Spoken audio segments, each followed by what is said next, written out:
Assalamualaikum warahmatullahi wabarakatuh.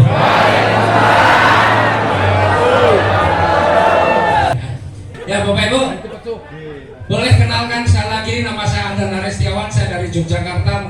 25 tahun saya jadi pengusaha. Lama nggak jadi pengusaha? Dari tahun 93 sampai tahun 2017 masih pengusaha konvensional.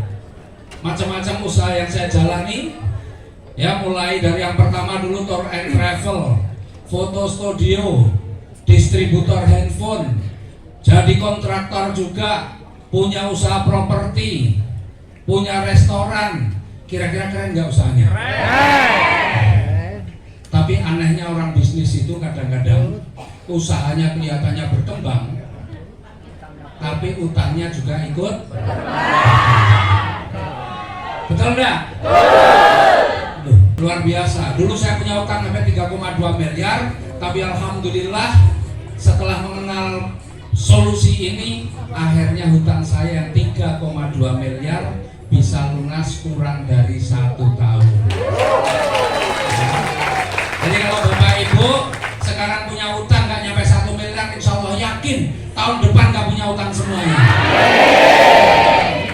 Nah, Bapak Ibu, kira-kira nih, Bapak Ibu di sini ada yang punya masalah nggak nih? Nah, cek nih apa permasalahan Anda, ya. Kira-kira Bapak Ibu mana nih masalah Bapak Ibu yang mana nih? Semua.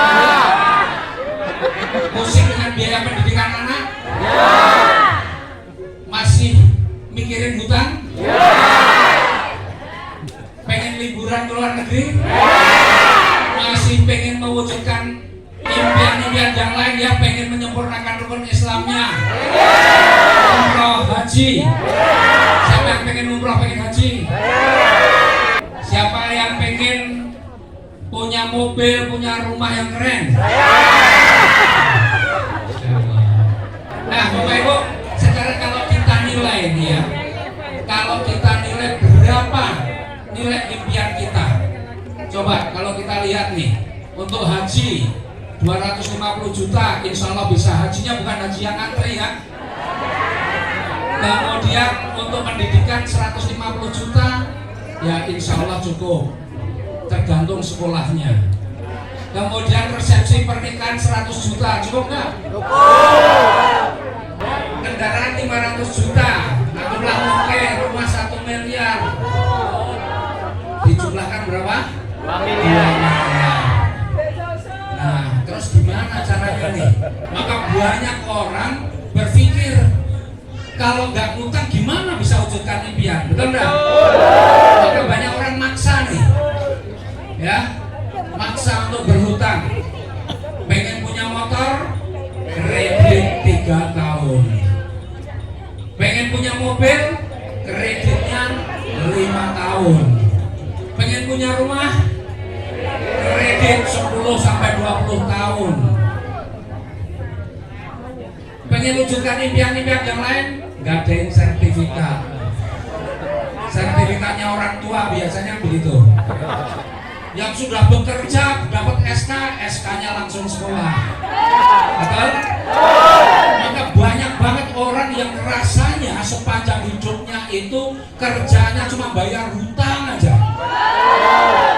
Mulai dari yang pegawai, mulai dari pertama kali dapat SK sampai pensiun, SK-nya nggak pulang-pulang. Hutang itu menyenangkan apa menyedihkan? Ya, hutang itu hanya sesaat saja. Betul? Saat kita mengajukan hutang di ACC, sujud syukur, alhamdulillah, wah, senang banget, itu hanya saat itu aja pasti terima. Tapi mulai hari itu juga, hari demi hari sudah diliputi masalah. Ya, maka ini banyak orang benar-benar merasakan ini. Seumur hidupnya kayaknya cuma buat bayar hutang terus. Berarti hutang itu menyenangkan atau menyedihkan? Menyedihkan. Karena memang Allah sudah melarang, ya, riba itu haram. Ada di Al-Baqarah ayat 275, Allah menghalalkan jual beli dan mengharamkan riba. Yang muslim ya, mau nggak makan daging babi?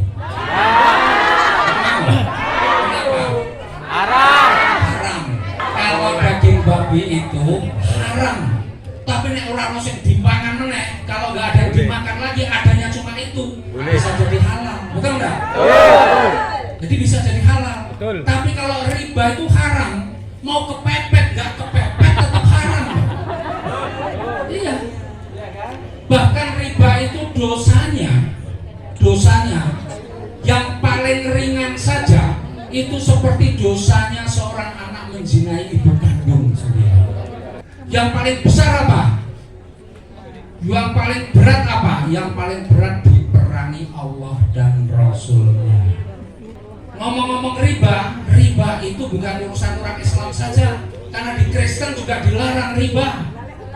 Ya, di Yasin pasal 18 ayat 13 juga jelas di situ ada kata-kata riba. Kita kalau bilang riba seolah-olah itu kalimat itu, kata-kata itu orang Islam saja, betul nggak? Padahal ternyata di Alkitab juga jelas. Di situ ada kata-kata riba. Nih, ya mungkin di agama lain juga ada yang melarang seperti itu ya. Mungkin bukan hanya Islam, bukan hanya Kristen, mungkin agama-agama yang lain. Nah, jadi Bapak Ibu, ciri-ciri riba kayak apa? Nih, lihat nih. Ya. Ciri-cirinya kalau lancar kena bunga. Nah, utangnya Bapak Ibu jangan nggak usah nunggu macet, telat saja kena denda. Apalagi macet, dilunasi belum waktunya kena denda.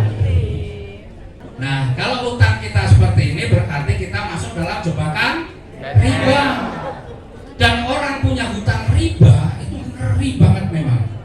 Ya kita ini yang muslim ini kan pengen nih nantinya akan mendapatkan syafaat. Yang kita inginkan kan mendapat syafaat dari Rasulullah, betul?